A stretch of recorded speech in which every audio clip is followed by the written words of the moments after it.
So I think the rise of generative AI is a game changer.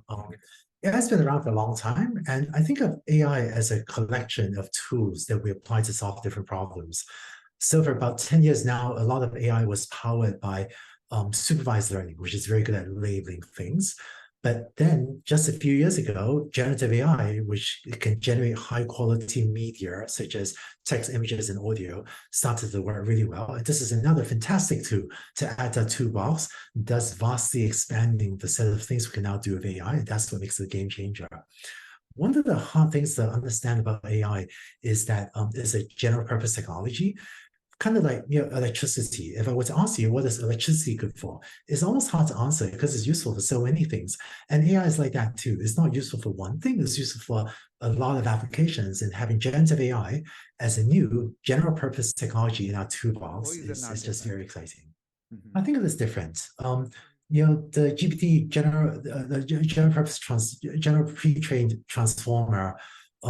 The transformer paper was published by the team I had once led, the Google Brain team. And the advantage of the transformer network is that unlike earlier architectures, it is very, very scalable.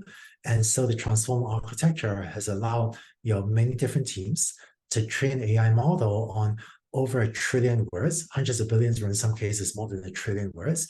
And the ability to absorb that much data gives the pre-trained large language models, or the GPTs or the LLMs, large language models, a lot of general purpose knowledge about the world, so that when we ask the question about science or philosophy or history or astronomy or whatever, it has so much knowledge they can then bring to bear to reason about different things that we might care about. Yeah, so I think the two most important types of models in AI today are supervised learning models and generative AI models, especially LLMs.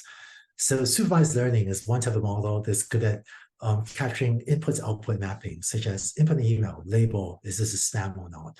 Or input an X-ray image, label it with a medical diagnosis, or the work that a lot of Land AI does that with Taiwanese support is tools to input a picture, say of a smartphone that the factory just manufactured, and label is the defect or not. So this is very valuable.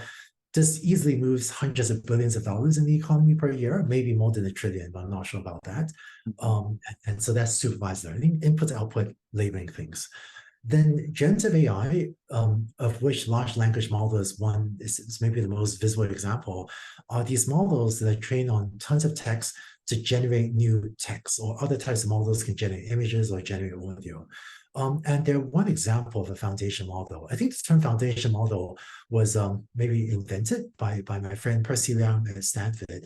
And it refers to a class of models that after training a very large model on a lot of data, this one model is useful not just for one thing like spam or one thing like X-ray diagnosis, but it's useful for building on top of for many, many different tasks. And so LLMs is one example of a foundation model where once you've trained one LLM, you could use it to, I don't know, answer basic questions, or you could use it to help with grammar checking, or you could use it as a brainstorming companion, or you could use it to look at your code and help you find bugs in it. So the fact that you can train one very large model that can then be adapted to lots of different tasks, that makes it a foundation model. And this is an exciting thing in AI that we had not really seen much before the rise of large language models.